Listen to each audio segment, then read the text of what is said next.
কিন্তু তোমরা মন্দির করেছো, যে মন্দির বানিয়েছো রাম মন্দির, কজন দেখতে যায়, কজন দর্শন করে?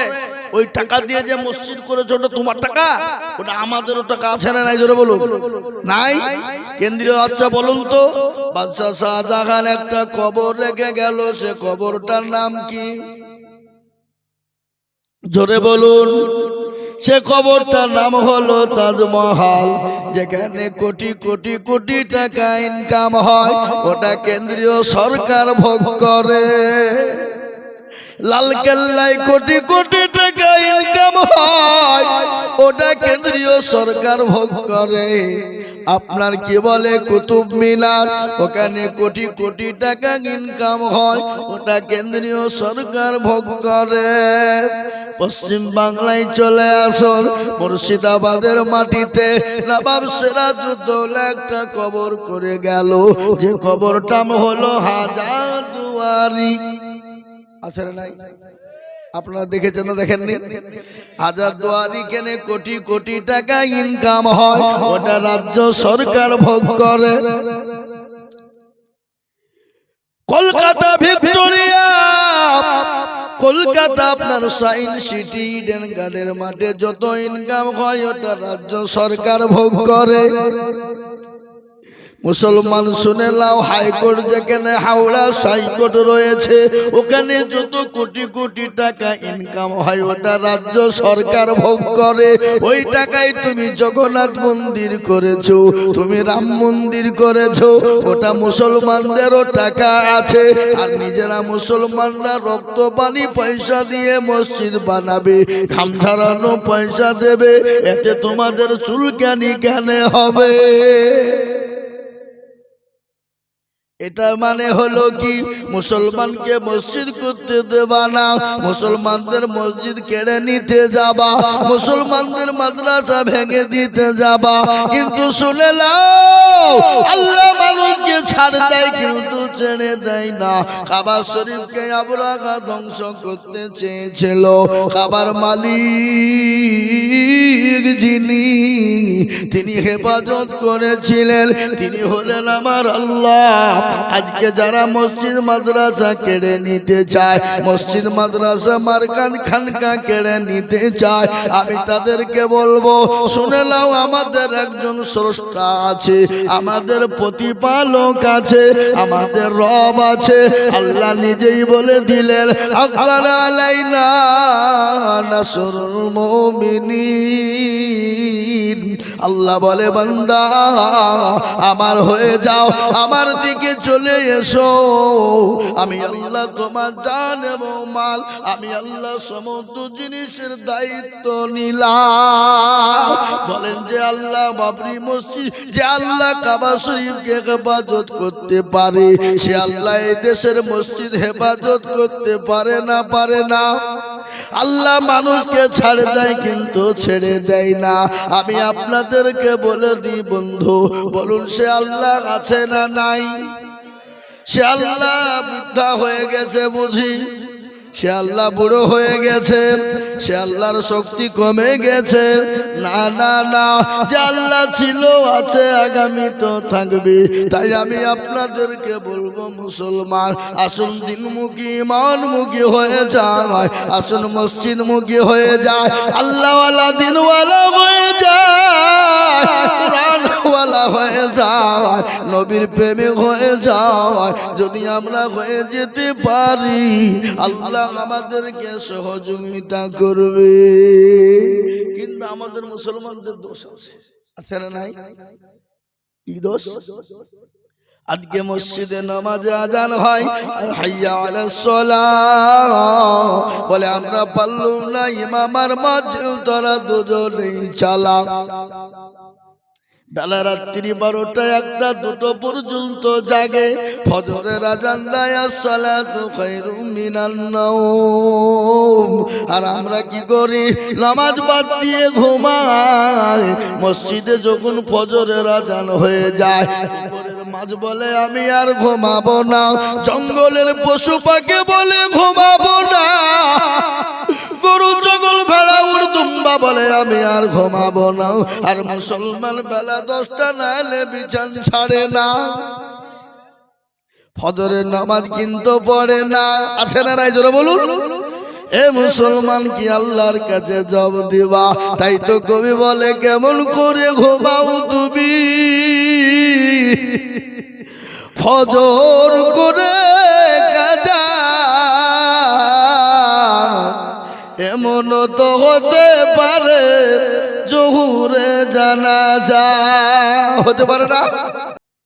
না হবার কোনো গ্যারান্টি নেই। এখানে যারা আমরা বসে আছি কার টিকিট হবে কেউ জানে? কেউ জানে? তাহলে শোনাব আপনার, খালি বসে থাকবেন না পালাবেন? হ্যাঁ থাকবেন। আমি এক জায়গা থেকে 2 ঘন্টা বুকে এসেছি, আবার এখানে এসে বুকছি। একটু বসেন ইনশাআল্লাহ থাকেন। তাই আজকে ফজর কাজা করে ঘুমিয়ে বিছানায় ছাড়ি না। কেমন করে ঘুমাও তুমি ফজর করে কাজা, এমন তো হতে পারে জোহরে জানাজা মানুষ, এমন তো হতে পারে জোহরে জানাজা। মুসলিম হয় না জন্ম নিলে মুসলমানের ঘরে, কাফের মুমিন ফারুক হয় সালাতের পরে মানুষ, কাফের মুমিন ফারুক হয় নামাজের পরে। এ জীবনে নামাজ কবু করিও না কাজা, এমন তো হতে পারে জোহরে জানাজা মানুষ, এমন তো হতে পারে জোহরে জানাজা। আজকে মুসলমান নামাজ পড়ে না। আজকে মুসলমান আপনি হিসাব করে দেখুন 98% মুসলমান নামাজ পড়ে না। কত পার্সেন্ট? 98% মুসলমান নামাজ পড়ে। আপনি হিসাব করে নেন ক পার্সেন্ট পড়ে? 2%। এই 2% যারা নামাজ পড়ে, আপনারা কি মনে করেন যে 2% লোকের নামাজ হয়? হয়ে যায় না। কোন রকম 1% লোকের নামাজ হয় আর 1% লোকের নামাজ হয়। যদি বলে হুজুর আপনি কি করে বুঝলেন? আমি কি করে বুঝলাম? মুরব্বী দাড়ি পেকে গেছে, চুল পেকে গেছে, চোখে নরম, 15 বছর ধরে নামাজ পড়ে আত্মাহিয়াত জানে না, দুরূদ শরীফ জানে না, দোয়া মাসুরা জানে না। হ্যাঁ ইন্না তাইনা কুল দেখা যায় তার মধ্যেও 20টা ভুল। এই কথা কোন দেখা? এরা জীবনেও কোনোদিন বসে না মৌলবীর কাছে, ইমামের কাছে। হুজুর আপনি তো আমাদের ইমাম একটু নামাজটা ঠিক করে দেন, সূরাটা ঠিক করে দেন। জীবনেও না। মৌলবী সালাম ফিরতে দেরি, আর অমনি মসজিদ থেকে বেরিয়ে চায়ের দোকানে যে বসতে দেরি। কি বলছেন আপনারা বলুন? আপনাদেরকে চায়ের দোকান নাই নাকি? মুর্শিদাবাদে চায়ের দোকান থাকবে না তাই মানা যায়? হ্যাঁ, আর যত রকমের ফতোয়া ফারাইজ যা লিবেন চায়ের দোকান পার্লামেন্টে পাবেন। কি বুঝছেন আপনারা বলুন? কারবো ভালো আর কারবো ভালো লাগে, কারবো বেরিয়ে গেল, কারবো প্রেম করছে, কারবো পরকীয়া করছে, সব পাবেন। আপনাদের দিকে নাই নাকি? এদিকে কথা এরা জীবনেও কোনোদিন মৌলবীকে বলে না হুজুর একটু কেরাতটা ঠিক করে দেন, সোরাগালা ঠিক করে দেন, নমাজটা ঠিক করে দেন, বলবে না কেন? যদি বাই চান্স যদি মৌলবী ভুল ধরে ফেলে তাহলে মৌলবীর কাছে মাথা নত হয়ে যাবে, মাথা উঠবে না। আর আমাদের দেশের লোক ফতোয়াবাজি করতে কারোর কাছে পারে না, মৌলবীর কাছে যে ফতোয়া যাবে। আবার আমাদের দেশের মসজিদের সেক্রেটারি কারা, সভাপতি কারা, ক্যাশিয়ার কারা, মসজিদের দরজা চিনে না যারা, সপ্তাহে একদিন যায়। কতক্ষণ সপ্তাহে একদিন যায় মুরলি করার জন্য। ওই মুরলি করে টাকা পয়সার জন্য গরিলি পূজা বাড়ি। হ্যাঁ, এক সপ্তাহ। আবার আমাদের মুর্শিদাবাদী আছে মসজিদের সেক্রেটারি মসজিদের টাকা দিয়ে লটারি কাটে, হ্যাঁ লটারি কেটে টেরে গুঁজেছে, টেরে আঁকা বিক্রি দিয়ে দাঁড়িয়ে গেছে, রুকুতে গেছে উঠতে যে নুঙ্গি বাজে নুঙ্গিও খুলে গেছে, লটারিও খুলে গেছে, নুঙ্গি খুলে পড়ে গেছে, নুঙ্গি তোলা বাদ দিয়ে লটারি দিচ্ছে, বলে ইজ্জত চলে যায়, বেজ্জতি হওয়া যাবে। কি বললেন? এই তো আমাদের সমাজ। কাকে বলবেন আপনি? তানহামা দাগে দাগে সুদ বম্বা গুজা গুজা নেহাম, সারা অঙ্গে ব্যথা, কোথায় ওষুধ লাগাবো জায়গা খুঁজে পেছি নি আমরা। মনে যদি পছন্দ ধরে খুঁজে কিরে পাওয়া যায়, আর মলম দিব কোন জায়গায়? আমাদের মনের ভিতর পচে গেছে। আজকে আমাদের মসজিদ গুলানের ইমাম সাহেবদের মান সম্মান নাই বা? ইমামের বেতন ৫,০০০। কি ইমাম নামাজ পড়ে আলহামদুলিল্লাহ রাব্বিল আলামিন রহমানির রহিম, আল্লাহ মাস্ত শেষ। ৫,০০০ টাকায় আল্লাহ কি করব? ছেলের স্কুলের ফিস দিব না প্রাইভেটে দিব, ছেলের ওষুধ কিনবো না বই কিনবো, বিবির ছায়া কিনবো না ব্লাউজ কিনবো, গায়রিল মাগদুবি আলাইহিম ওয়ালাদ-দাল্লিন। ফেরেশতা বলছে কি নামাজ রে? বলছে ইমামকে পিটবো, মুসল্লিকেও ফাটাবো। শেখবো আয়, দেখবি আই ইমামের বেতন। সেক্রেটারি মসজিদের বলছে হুজুর একটু দোয়া করে। আমরা কিসের দোয়া? বলে আমার বেটা যেন চাকরি পায়। মৌলভী বলছে রব্বানা জালামনা, আল্লাহ সেক্রেটারির বেটা জানে চাকরি পায়, আর চাকরি পাওয়ার পরে বেতনটা জানে আমার সমান হয়। মৌলভী সেক্রেটারি বলছে কি দোয়া হলো? বলে কেন?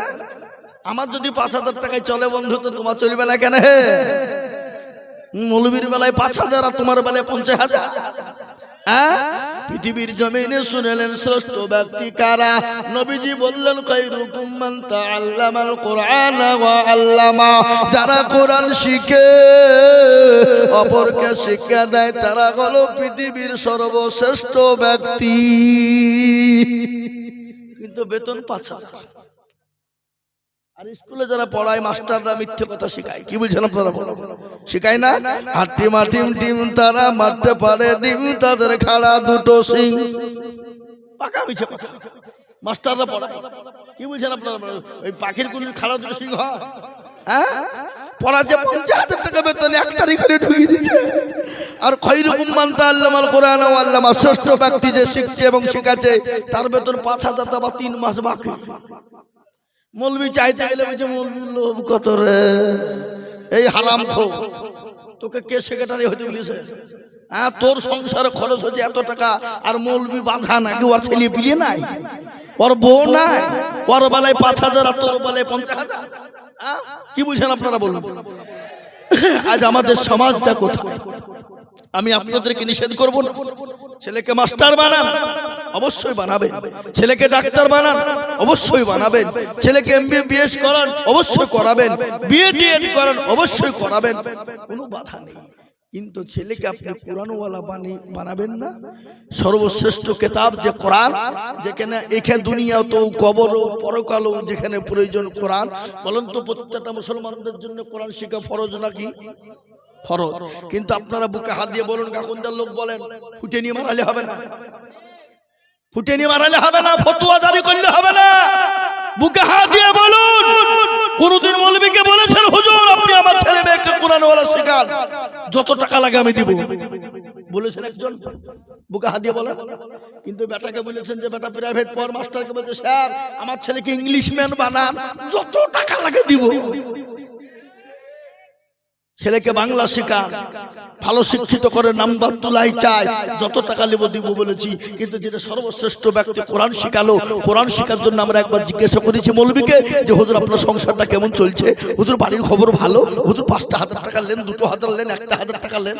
জীবনে বলেছি না।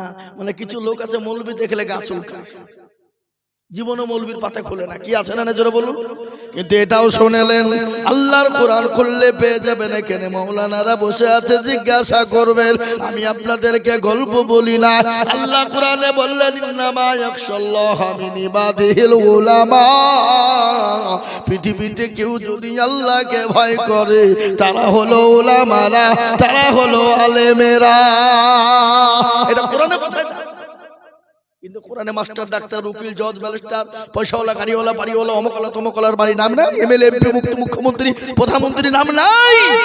কিন্তু একজন 5 বাড়ি খাওয়া লোক আমরা। ক বাড়ি খাওয়া লোক? ওই কথা বলো, ক বাড়ি লোক খাওয়া লোক? আমরা 5 বাড়ি খাওয়া লোক। তরকারিতে ঝাল যদি বেশি দিয়ে দেয়, এসে জিজ্ঞেস করে বলছে হুজুর কেমন হয়েছে? বলে আলহামদুলিল্লাহ।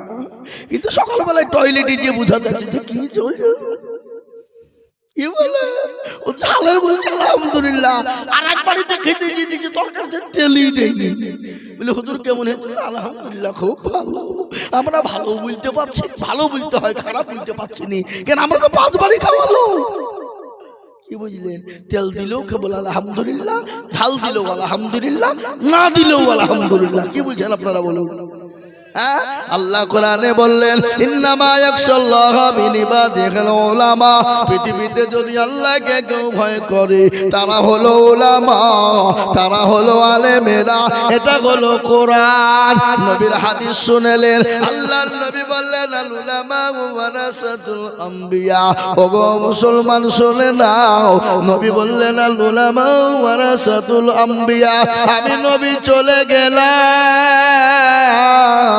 আমি নায়েবে রাসূল হিসাবে আলেমদেরকে রেখে গেলাম। ফতোয়া জারি করা, ফতোয়া দেওয়া অত সহজ? 15 বছর পড়তে হবে। মৌলবীরা পড়তে পড়তে পাছার চামড়া তাদের কালো হয়ে গেছে, মার খেতে খেতে পিঠের দাগ হয়ে গেছে। আর 2 দিন বাংলা পড়ে মনে করছো ফতোয়া জারি। চায়ের দোকানে ফতোয়া জারি করছে, অমুকের বউ অমুক, তমুকের বউ তমুক। এরা হারাম কত ককিলাস মাদ্রাসা পড়ছে। এরকম আমাদের সমাজ আছে না? জোরে বলুন। সমাজ আজ কোন জায়গায় চলে গেল? আজকে মুসলমানদের দোষ আছে না নাই? কত দোষ নেবেন আপনি? কাকে বলবেন কথা আপনি? আজকে এর জন্য তো অন্য জাতি আজকে আমাদের উপরে চাপ দিতে লেগেছে। চামচিককে তো আমাদেরকে লাঠি দেয়। পৃথিবীর সর্বশ্রেষ্ঠ জাতি হলো মুসলমান, পৃথিবীর সর্বশ্রেষ্ঠ জাতি হলো মুসলমান। আজকে এই জাতিকে চামচিকে তো লাঠি খায়, দেয় কি দেয় না? দেয় না? জোরে বলুন। আমি আপনাদেরকে বলে যাই, হে মুসলমান, ইসলাম ছিল, আছে, আগামী তো থাকবে। পৃথিবীর বেঈমানরা হাজার চেষ্টা করলেও পারবে না। আল্লাহর নবী বিশ্ব নবীকে বললেন, কে? আবু জেহেল বলে মুহাম্মদ, আমি তোমার বংশ নির্বংশ করে দিব, ইসলামকে মিটিয়ে দিব। আল্লাহ বলে নবী গো আপনি কোনো চিন্তা করবেন না। আজকে যারা আপনাকে মিটিয়ে দিতে চায় আমি আল্লাহ তাদেরকে পৃথিবী থেকে মিটিয়ে দিব। বলেন তো আবু জেহেলকে কে চিনে? চিনে? আবু জেহেলের নাম কেউ জানে? কেউ জানে না। আবু জেহেলের নাম কেউ জানে না। হিন্দু মুসলমান ডমড কল মুচি মেতর কল ভিল মুচি মুন্ডা, যত জাতি আছে কোন জাতির লোক কিন্তু আবু জেহেল ছেলের নাম রাখে না। রাখে? কেউ রাখে না। তার মানে ওরা জানে যে 1 নম্বর হারামি মার্কা লোক ছিল আবু জেহেল। দেখবেন আমাদের ভিতরে যারা নামাজ পড়ে না, রোজা করে না, কিছু করে না, নাই মানে উত্তর দক্ষিণ কিছু নেই। তুই কি রে? তুই কি আবু জেহেল নাকি? তো আপনার ঠুটনি ফাটিয়ে দিবি। তাই তুই আমাকে আবু জেহেল বললি কেন? আবু জেহেল বললি কেন? বলবে না, বলবে না, জোরে বলুন। হ্যাঁ, তার মানে ও জানে যে আবু জেহেল হারামি মার খালো। ও বলেছিল ইসলাম মিটিয়ে দেব, কোরআন মিটিয়ে দেব, নবী তোমাকে মিটিয়ে দিব। আল্লাহ বলে নবী আপনি কোনো টেনশন করবেন